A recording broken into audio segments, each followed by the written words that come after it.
Learn Accounting Podcast by Professor Accounting, Episode 23, Variance Analysis. Hey, welcome back to you all. So let's look at variance analysis, and for A-level, you typically have to know at least these cost variances, especially for AQA.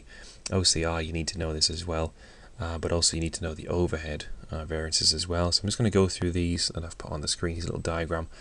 The cost variances, you've got the materials variance, and you've got the labour variance, and then you've got the relevant sub-variances that make up the overall variance. So typical questions, you have to calculate the total variance, which are these in the blue boxes, and you calculate that by working out first the individual the sub-variances given. So you've got materials price variance, and materials usage variance, you've got labour rate variance, and labour efficiency variance. So make sure you understand these, at least these four terms, and how obviously they're what they mean, what they refer to. So in the question, I've got a little example. To get us started. What I want to go through is a couple of examples, but I want to really emphasize maybe the approach. One, in terms of showing you're working all the time. Many students, from examiners' reports, you can read working is using minimal or done on a calculator, and you obviously need to show you're working to get obviously top marks. And obviously the second thing is students that fail to complete the question is because they forget the formulas, or they forget the approach to how to do this. So I want to give you a couple of methods that I find useful. Certainly a second method which I find useful, especially if students can't remember the formulas. So this first example. This example, I'm going to start off with some, I'm going to be specific in terms of what the units are. So I'm not going to talk about materials or labour and so on. It's going to be basic in terms of understanding how we work variances out first. So the standard cost, 40 units at £16 a unit. So remind yourself what the standard cost means. The standard cost is the budgeted cost. It's the expected cost that the business has deemed appropriate. We compare that to the actual cost. So in this case, we expect to make 40 units. We only make 38. The actual unit cost was £19 compared to what it should have been, which is £16. So we've got to work out whether there's been any variance, any change, and there obviously has, because the numbers are different. But we need to compare the sub-variances to obviously work out the overall variance. So we know there is some deviation, some difference, but maybe there's some positive and some negative, but they cancel each other out, and therefore there wouldn't be any overall variance, just sub-variance. So the task in this first question is to calculate the total variance, and by doing so you have to work out the sub-variance for quantity and the sub-variance for price. So first method is, typically books give you this formula, or in some variation if you can look at this one first. So the quantity variance, well the easiest bit about the quantity variance and the price variance is variance means difference, and quantity is what you're actually looking for any difference of. So if you've got quantity difference, you've got to have the quantity values in the parentheses, in the brackets. So we start with standard because we're comparing the actual to standard, and it helps with the maths result. It helps tell you whether if it's an adverse or favourable variance, if it's positive or negative. So the standard minus the actual quantity will give you the quantity variance, but we have to multiply that by the standard price, the expected price. Now we can obviously learn that and write it in algebra. So SQ, AQ, and SP. Very easier, much easier to learn and memorize. And you've got the price variance. Again, if it's the price is the variance, then there's the difference between the prices. So the standard price minus the actual price goes in the brackets, and then you multiply that by the actual quantity. So quite a few students, it's grasping what goes on the outside of the brackets.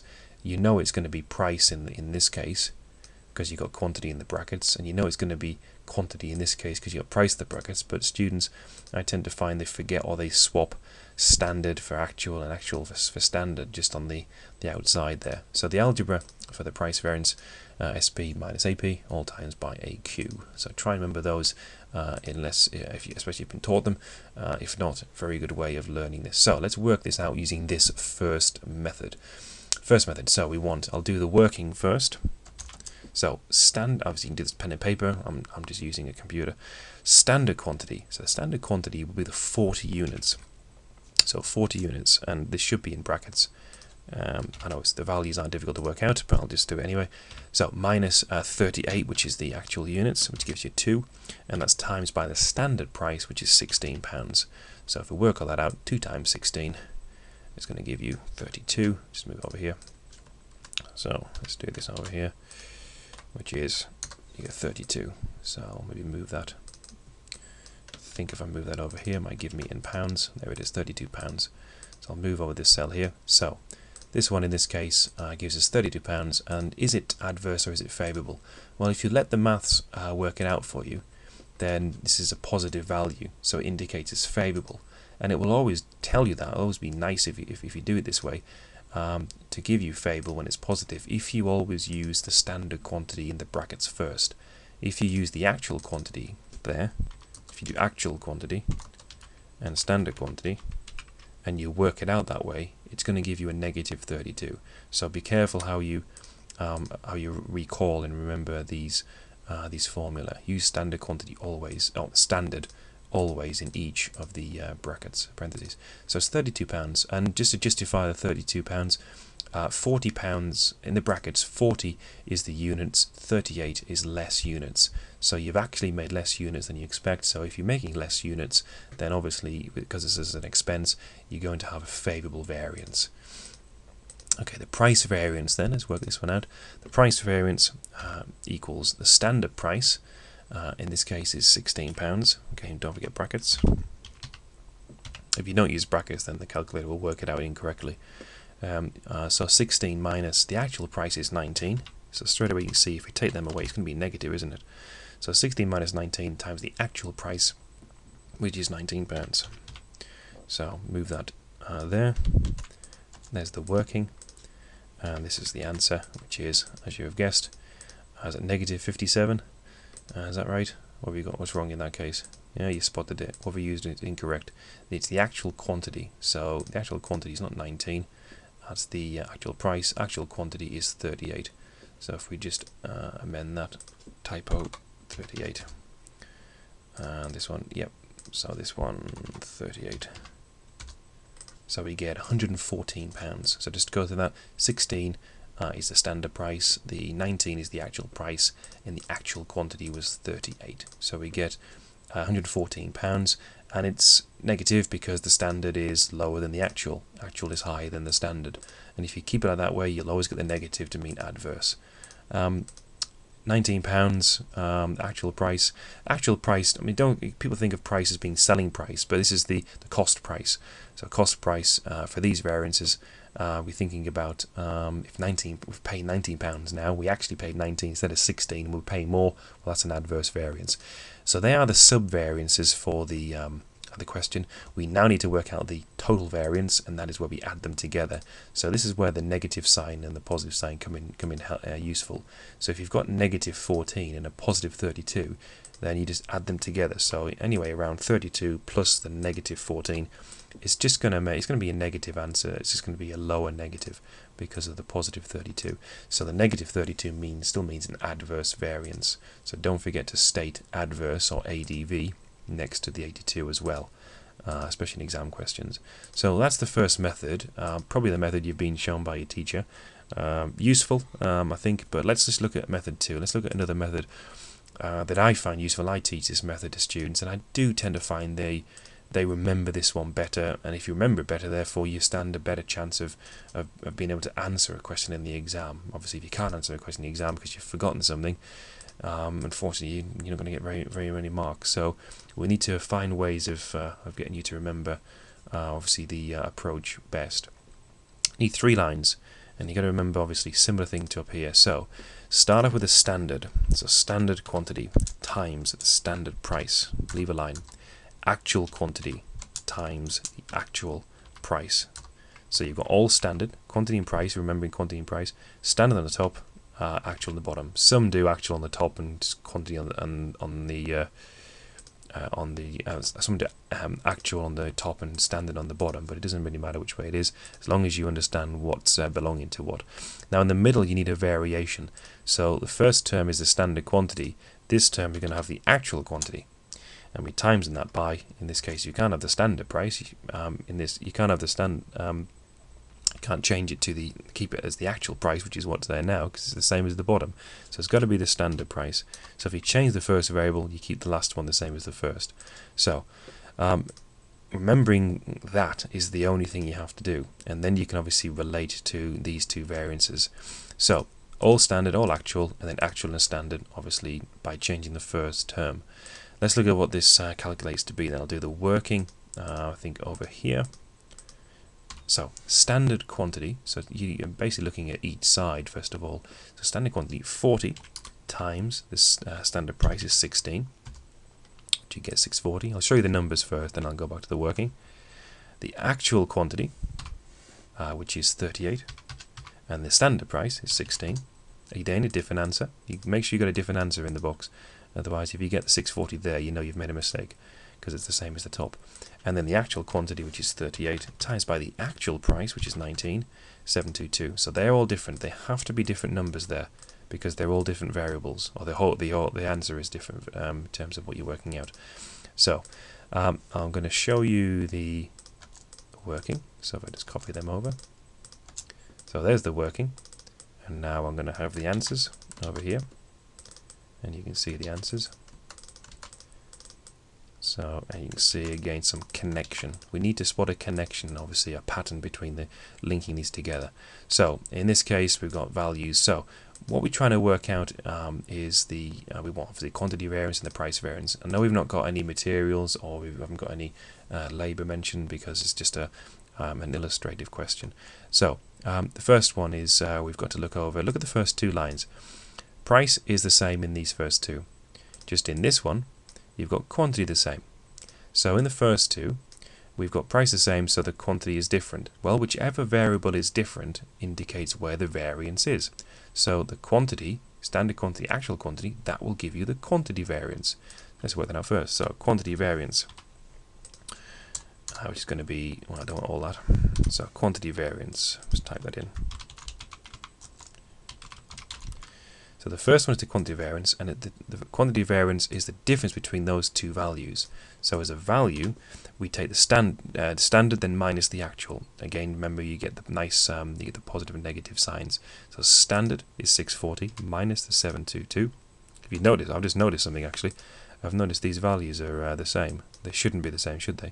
So let's go back to this one. The actual, I probably when I copied and pasted it. So you got the actual quantity is 38, and that's correct. This one is not correct, is it?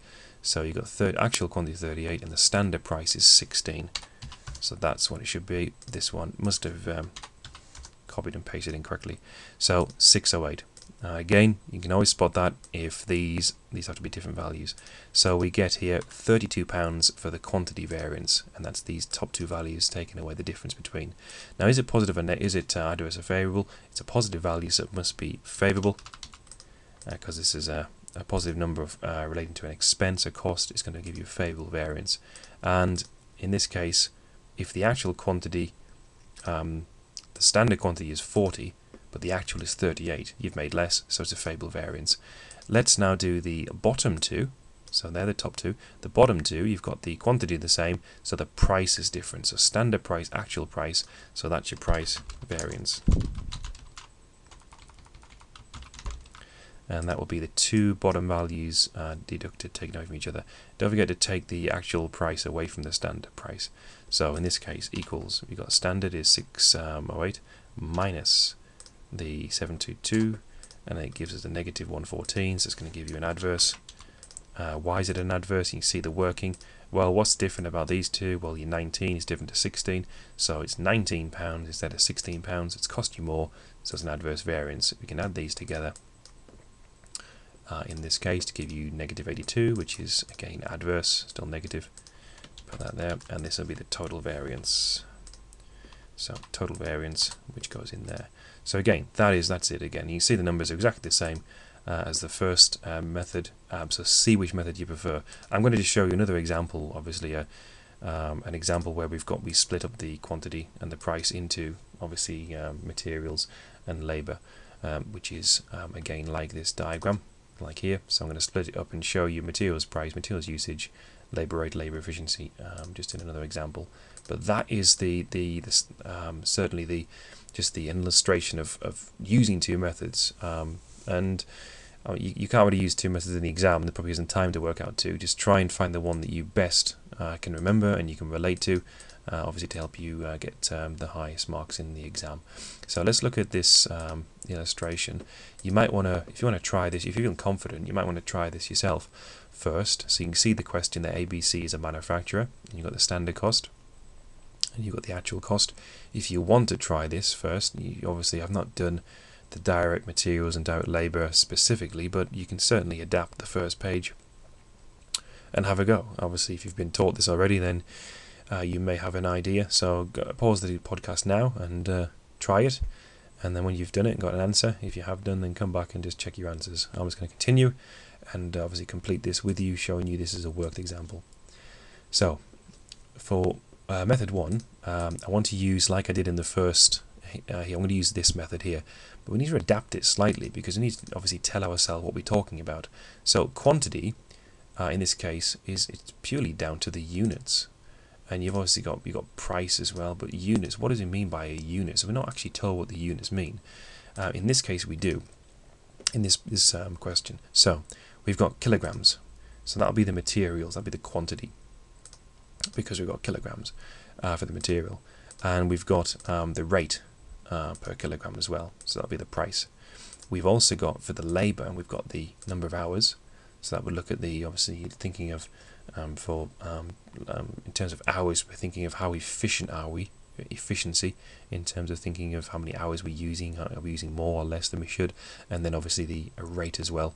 So you've got the two rates, £4 and £7.50, but the £4 tends to be the cost price, and then we think of the labour, £7.50 there, £7 as the rate. It's still obviously money, but we think of it that way. Let's looking at the first slide as well, thinking of SQ and AQ and SP. Let's start off with materials usage. I use light algebra, so for materials usage you're thinking of as MU. So material usage equals, it's MU, so put that on the side. Now materials usage, if it's materials being used, then we're thinking of quantity. So we're thinking of quantity of the materials, so it's the kilograms. So the only quantity element here is how many kilograms we use. You may get a question which refers to material, and in terms of maybe carpet or maybe curtain, which is in meters squared and so on. This is in kilograms. So we want, remember we start with standard, so we want capital standard quantity minus actual quantity, and then in this case, because it's materials usage, we've got quantity on the inside, then on the outside we've got to have price. But is it standard price or actual price? It's a standard price. Standard price. Obviously I'm not going to put a times, you know it's times, where the brackets means outside means times. So that's our formula, standard quantity minus actual quantity, all times by the standard price, and that's the materials usage. Let's work it out. Standard quantity 170, this is all in brackets, minus 165, which is the actual kilograms. You can put kg if you're doing it on your paper so you know what numbers are what, and we times in all this by, well, the standard price is the price per kilogram. So if this is quantity is kilograms, then the outside is the price for each of those kilograms, which is £4. So I'm going to leave the working there like so, and then I'm going to put the answer over here. So because we use a standard first, again that's a very good way of doing it. If you keep the standard in the left on the first side, the 170 in this case, and the actual on the next, then you're gonna get a positive value, which means a favourable variance, and that's what it is in this case. So why is it favourable? Well, 165 kilograms is what you have used, and you're expected to use 170. So by using less kilograms means your expenses are lower, so it's a favourable variance. So that's the first one done. Now materials price, so that's going to be MP. MP equals, now materials price. So if its price is the variance, you're going to have price inside the parentheses, the brackets. Standard price first, minus actual price. And on the outside, because we're comparing how different the price is, we need to compare this with the, in this case, I shouldn't have that. We've got standard price minus actual price. That's better. And typo there, and we're multiplying that by obviously quantity, but which quantity is it? Well, when you've got materials price, you've got to compare that with the actual quantity that was made. I mean, some questions say that they actually sold that as well. It doesn't matter what you sold, it's all about what the actual cost was. There's an element of the accruals concept, the matching concept. So even if the cost is incurred, if you didn't sell this, then it doesn't belong to that accounting period. So some questions refer to how much they've sold, and some questions refer to how much they've just made overall. So but we do actually want, in this case, the actual quantity. So AQ, and if we work this out, we've got standard price, which is standard is on the top. Standard price is £4 per kilogram, so £4. The actual price is £3, and we need to times that by the actual quantity. So the actual quantity in this case was 165 kilograms. So they've got to relate. So copy that. And if you notice, obviously in the brackets it's 4 minus 3, so it'll give you a positive value. So it's a favourable variance. So it's actually cost you, the materials price, it's £3 a kilogram rather than being 4. So it is actually a favourable variance. Add them together. In this case, and you can see that because they're both favourable, it's going to be a favourable answer of £185. Okay, let's look at the labour variances. Obviously, we've got a slight wording change. So we've got efficiency, so we've got materials usage. So I mean, it's the same thing. Because we've got a £20 favourable variance of materials, then we're being efficient. It's the same thing for labour. If we use less hours than we intend to, then we are more efficient. And so on. So it's just it's more of a terms thing. So do make sure you call these, don't call it labour usage and labour price. Please use these correct terms. So labour efficiency, yep, it's going to be LE. And in this case, okay, so labour efficient, how efficient are we? This is looking at what variable? We're looking at the number of hours. So the standard hours minus the actual hours. Standard hours minus the actual hours, and when you're comparing the number of hours, we have to compare this back to what we expected to pay per hour. So it's going to be the standard rate in that case. So if we work this out, we've got standard hours. This is again, now make sure you're not using the direct materials line. You've got to be using the direct labour for this this second part. So the standard hours is 58 in brackets. And we're minusing the actual hours, which is 60, which is going to give you -2. And we time this by the standard rate. So the standard rate is the budgeted hourly rate, which is £7.50. Notice the actual is £7, so it's £7.50 is the standard. And then that's the working. Copy this over, and we get our answer. So we get -15. It's negative because, again, using the layout, you've got actual hours is greater than the standard hours, so you've been inefficient. So this is an inefficient use of labour hours. It's taken more hours to, obviously, for the manufacturer to get the products made. So it's a £15, and that'll be adverse. Even if you keep using this method and it's always positive or negative, you still have to, in an examination, state favourable or adverse. Either like it is, I've done it FAV or ADV, or even in full, favourable and adverse. Don't let the sign tell the examiner what you think it is. You have to be specific and state that. So make sure you do that. The labour rate, so the next one, the labour rate, LR. So if this is the labour rate, then that is referring to how much we pay our labour, our employees. So this must be the wage, if you want, the hourly rate. So we start with the standard rate minus the actual rate. So standard rate minus, again, keep standard first in the brackets, in the parentheses. Now, what we expected to pay compared to what we actually paid must be compared with, when we're timesing it, by the actual number of hours used. We're not going to use a standard number of hours because if we may not have achieved that. We have to compare what we did actually use. So we've got the actual number of hours to multiply that by. So in the brackets, in this case, you've got the R's. LR, which is labour rate, must be standard rate minus actual rate times the actual hours. So let's move this down so you can see. Okay, standard rate. So the standard rate is £7.50, all in brackets, minus the actual rate is £7, all close brackets, and we times that by the actual hours, so that's 60, not 58, that's 60. Actual hours is 60, so copy that over and see what we get. So we get a positive 30. And is it correct to be positive? Well, yes, because we expected, we budgeted to pay our staff labour £7.50 per hour. We've actually paid them only £7. We've paid them less than we expected.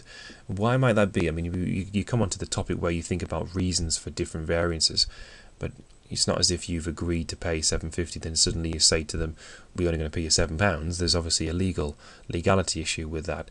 It could be a thing where we budget £7.50 for a certain level of skill from a workforce, and when it comes down to the actual production of the products, maybe we've opted for a lower skill level set, therefore incurring a lower hourly rate, only a slightly lower rate.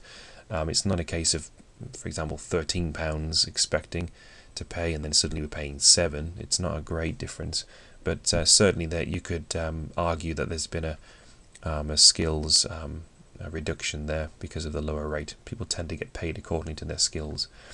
So we've got there the situation, we've got £30 and it's favourable. So why is it favourable? Well, we've paid less per hour. 50 pence less per hour. So we've got a situation there working out. So we can just add these all the time. You can add these up, just add them together any way around. But make sure you get the signs if you're using standard first. So you've got negative 15, you've got a £30 favourable, negative 15, so it's going to give you an overall 15 favourable at the bottom. That's the first method, a very common method again. Hopefully that's been useful for working this one out with obviously an example using the direct materials and the direct labour. Let's just use my main method here, which is again this, so you can easily do this. Again, you're trying this, so maybe check how you're doing this. I think it's a lot quicker doing this method. Less to think about in terms of the working. So remember we start with standard quantity times, this is times, standard quantity times the standard price. And then we change the first variable, actual quantity, times the standard price. And then we keep the actual quantity, and we times this by, can't see it, but it's the actual price, all actuals on the bottom. So standard, actual, in the middle, it's a bit of both. So I've already got them obviously documented up here, but work the maths out. I'm just going to I'll do the maths in one go. So standard quantity is the kilos, remember. So the quantity is 170. Times by the standard price, which is £4. So we get an answer of 680. I'll put this in the middle so you can see them. Actual quantity in this case was 165. We times that by the standard price of £4, 660. So again, don't forget what's standard. This is standard on the top. The standard cost stays there, and the actual cost are here. So it's very carefully laid out and labelled. The actual quantity, so equals, actual quantity is 165 times by the actual price, which is £3. So again, you get all different answers. You must get different answers in there. If you get them the same, then you've done something wrong. Like we did one just before. I copied and pasted it incorrectly. So 680, 660, 495. First, copy the first, or look at the first two. The price is the same, SP, so there's no variance for price. It's the quantity that's different, standard to actual. So the variance between the first two values, 680 and 660, the difference between that will give you the quantity variance. Well, what's the quantity in this question? The quantity is relating to kilograms, which is materials. So the materials quantity is termed materials usage. So the materials usage variance will be £20. These should be in pounds. Let's just edit that because I like them to be in. It should be in pounds, which is not that one. We'll do that one there. So all these are in pounds, which is that one. Second is to use the bottom two. So if you highlight these, or if you haven't, obviously this is a computer. If you're using, just use something to cover them up so you can see what it is and just compare. The first two is quantity, so they're the same. So it's not the quantity variance. In this case, it's the price variance, so the standard price, the actual price. So if it's to do with price variance, and this is for obviously materials, because it's price, then for direct materials, then it must be the materials price. A little bit easier, that one. So this is, again, use the standard first and take away the actual from the standard. So 660 minus 490, and if you get a negative, then it's going to be adverse. In this case, if you add them up, we get 185 because they're all favourable. So don't forget, as we said, to always state whether they're favourable or adverse. Let's look at the direct labour. Direct labour in this case. So once you've done this one, you just copy and paste, just redo it. You've learnt it, you've put it on your paper, just use the same structure. You got to just maybe think a bit differently about price, because price, we don't use price for direct labour, we use the rate, don't we? So some people do change it to R, but it gets more confusing. Right, the standard quantity for labour will be referring to the hours. So standard number of hours is 58. So 58 times the standard price is the standard rate per hour, 7.50. Again, these should be in the middle, just to see better. The actual quantity in this case, which is the number of hours, is 60. Times that by the standard price, which is 7.50, 450. And then the actual quantity, in this case, is 60 times £7, which is 420. All are different, must be different. So take the first two. Price is the same, quantity is different, standard to actual. So it's going to be a quantity variance relating to labour. So it's going to be quantity refers to the hours of labour, so it's labour efficiency. So LE.